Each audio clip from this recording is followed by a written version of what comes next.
आप सबको नमस्कार। शुभ संध्या। सार्थक government job point YouTube channel आप सभी लोगों का हार्दिक स्वागत करता है।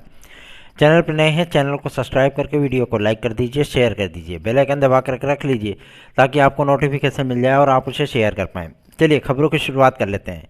आरओ री एग्ज़ाम के लिए विद्यार्थियों का आंदोलन, उसमें पार्टिसिपेट करने के लिए हमारे जो भाई बहन हैं वो हमको भी जो है प्रोत्साहित करते हैं कि आप भी पार्टिसिपेट करिए। हमारा आप सभी लोगों को पूर्णतया समर्थन है। और हम जो चीज़ें कल हम लोक सेवा आयोग गए भी थे, लेकिन कहते नहीं कि रास्ते में भी पुलिस ने बैरिकेडिंग कर रखी थी, सारी चीज़ें हैं। जो विद्यार्थी हमारे साथ भी 10-15 की संख्या में थे वो सारे विद्यार्थी जो है वो लौट गए। ठीक है, क्योंकि थोड़ा सा पॉलिटिकल चीज़ें हैं। जो ये पत्थर गिरजा घर पे कुछ लोग धरना प्रदर्शन कर रहे हैं, उनसे भाई देखिए हमारा तालमेल नहीं बैठ पाता, सीधी सी बात है। और मैं उस आंदोलन में नहीं जा सकता, मैं वहाँ नहीं जा सकता, सीधी सी बात है। हम विद्यार्थियों को सपोर्ट करने के लिए लोक सेवा आयोग जा सकते हैं और वहाँ पे जाते भी हैं। ऐसा नहीं है कि हम विद्यार्थियों को सपोर्ट नहीं करते। जब इसका आंदोलन शुरू हुआ था, शुरुआत में ही धरना प्रदर्शन स्टार्ट हुआ था, तो ही मैं पहले ही दिन गया था लोक सेवा आयोग।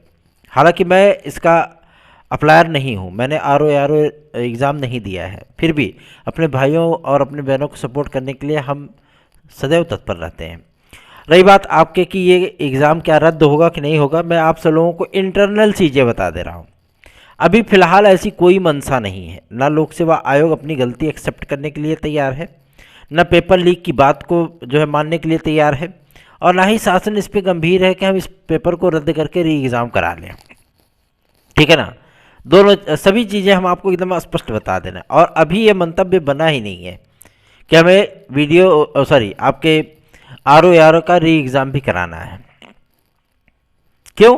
क्योंकि जब पुलिस कांस्टेबल के लिए बना था तो हम लोगों को पहले ही दिन जब विद्यार्थी इको गार्डन में गए थे और जो जांच कमेटी थी सदस्यों से, टीम के सदस्य हमारे भी 2 टीम के सदस्य थे, उसमें मुलाकात करने के लिए गए। जब उन्होंने बातचीत किया, जब उनको साक्ष्य उपलब्ध कराया गया, तभी चीज़ें स्पष्ट हो गई थी। उनके बॉडी लैंग्वेज से ही समझ में आ गया था कि हाँ ये पेपर निरस्त हो जाएगा। और शाम आते आते जो है वो मारे सब उड़ गया। ठीक है ना, री एग्ज़ाम की उद्घोषणा हो गई।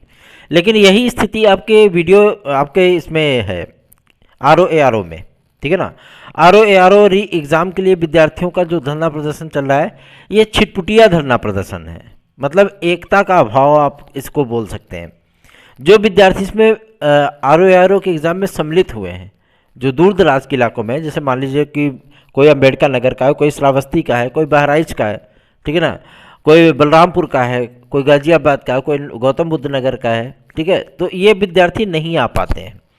ये विद्यार्थी तो छोड़िए, जो प्रयागराज के अपने लोकल के जो मतलब भाई बहन हैं हमारे, वो भी पार्टिसिपेट करने नहीं जाते हैं, अगर गिने चुने लोगों को छोड़ दिया जाए तो आप सभी लोगों की जो मांगें होनी चाहिए ना, वो एकदम स्पष्ट हो जानी। क्योंकि इस समय लोक सेवा आयोग के पास आसपास फटकने नहीं दे रही पुलिस, चारों तरफ से उसको जो है बैरिकेड करके रोक दिया गया है, कोई विद्यार्थी नहीं जा सकता वहाँ पे।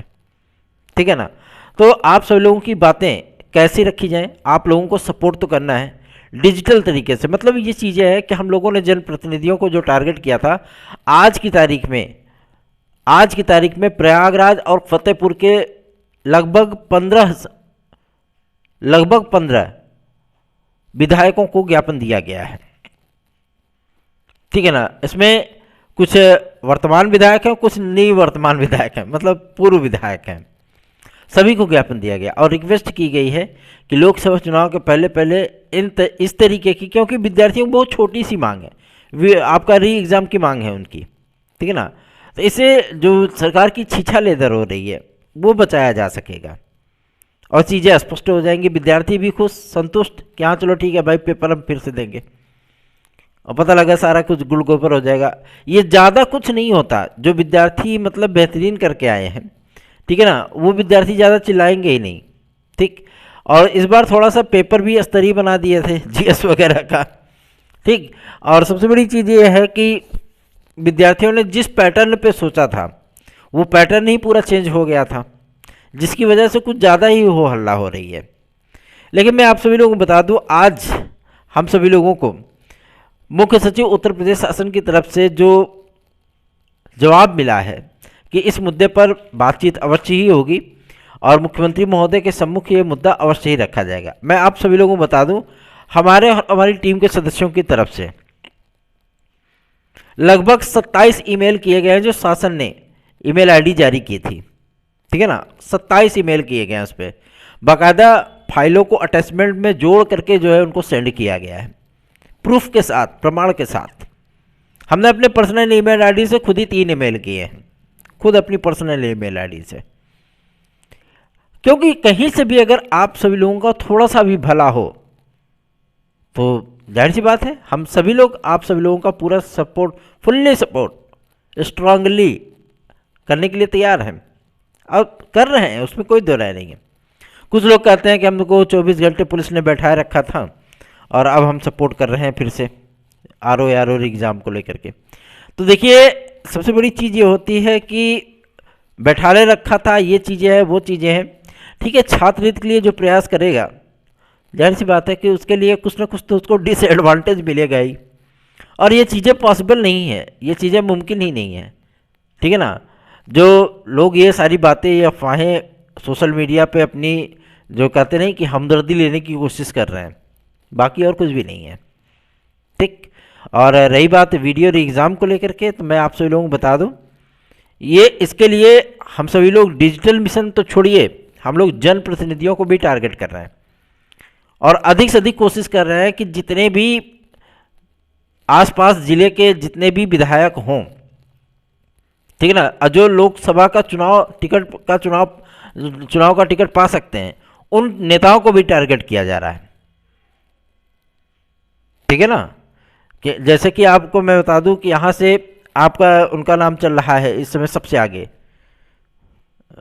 सपा के बहुत बड़े नेता है, प्रयागराज से उनको टिकट मिलने की बात सामने आ रही है बीजेपी से, उनको भी टारगेट किया गया, उनको भी ज्ञापन दिया गया है। तो आप सभी लोगों के लिए प्रयास हो रहे हैं, उसमें कोई दो राय नहीं। और एलटी ग्रेड की नियमावली में जो तब्दीलियां हुई हैं, वो आपके टीजीटी की नियमावली में भी तब्दीलियां हुई हैं। मैंने आप सभी लोगों से कहा था कि जो नॉन बीएड के स्टूडेंट हैं, इनको वरीयता मिली है, मतलब ये सम्मिलित हैं टीजीटी में भी और एलटी ग्रेड में भी, ठीक है ना।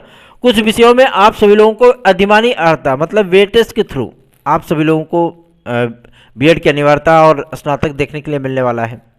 अब इसमें बीएफए वाले जो स्टूडेंट हैं, जिनको ललित कला विषय के नाम से जाना जाता है स्नातक में, वो विद्यार्थी कह रहे हैं हमने डायरेक्ट एंट्री पा ली और हम लोगों को नियुक्तियां भी मिल जाएंगी 2018 वाले वैकेंसी वाले में, सारी चीज़ें फाइनल हो गई, टेक्निकल फाइन प्रावधिक वाले रह गए। ऐसी कोई परिस्थितियाँ नहीं है, ठीक है ना। नियुक्तियाँ मिलेंगी, सबको मिलेंगी, और सबकी नियुक्तियाँ नन हो चुकी है, इसमें कोई दो राय नहीं है, सब खारिज हो चुका है। हाँ, नई वैकेंसी में आप लोगों को मौका मिल रहा है, और जैसे ही आप लोगों के लिए अधिमानी अर्हता है, क्योंकि भाई हमने कहा ना आपको मौका मिल रहा है, मिलेगा मौका, आप टीजीटी में भी अधिमानी अर्हता में ही आ जाओगे, ठीक। मतलब ये अनिवार्य नहीं होगा, क्योंकि आपने एक डिग्री ले रखी है ना, एक डिग्री आपने ले रखी है, तो उसी के आधार पे आपको दिया जाएगा। लेकिन आप तो पहले से ही पीछे रहोगे ना। मान लीजिए कि 10% देने की बात सामने आ रही है कि 10% वेटेज दिया जाए, 10% प्लस में उनको लेकर के रखा जाए। मैंने सुबह की वीडियो में बात की थी इस मुद्दे पे। तो अगर वो +10 पे स्टार्ट कर रहे हैं तो आप माइनस में स्टार्ट करोगे, सीधी सी चीज़ है। तो पहले ही आप जो है 10 क्वेश्चन पीछे हो ना। तो ये आप चाहे अपना एडवांटेज मान लीजिए, चाहे डिसएडवांटेज मान लीजिए, दोनों चीज़ें हैं। लेकिन किसी को डायरेक्ट एंट्री नहीं मिल रही है, सभी को मिली है, प्रावधिक को मिला है, टेक्निकल को मिला है, फाइन को मिला है, बीएफए को मिला है, सभी लोगों को मिला है। और सभी लोग टीजीटी में भी सम्मिलित हैं, एलटी में भी सम्मिलित हैं, दीजिए, कोई दिक्कत नहीं है। और एक बात सामने आ रही थी कि अपर सचिव महोदय को नियमावली प्रेषित की गई है कि अपडेट कर ली जाए ताकि विज्ञापन जारी हो। मैं आप सभी लोगों को बता दूं, कल की तारीख में ये नियमावली अपडेटेड हो जाएगी, ठीक है। और आज शाम को ही हो सकता है कि सारी चीज़ें आपकी फाइनल हो जाए। क्यों? क्योंकि आज शाम को कैबिनेट की मीटिंग होने चल रही है, सब कुछ फाइनल। आपका शिक्षा सेवचयन आयोग भी, एलटी जीआईसी भी, टीजीटी पीजीटी भी, खंड शिक्षा अधिकारी भी, आयु वर्ग भी, सारी चीज़ें आप लोगों की जो है वो कंप्लीट हो जानी है, ठीक है ना। इसके लिए आप लोग चिंतित बिल्कुल मत होइए।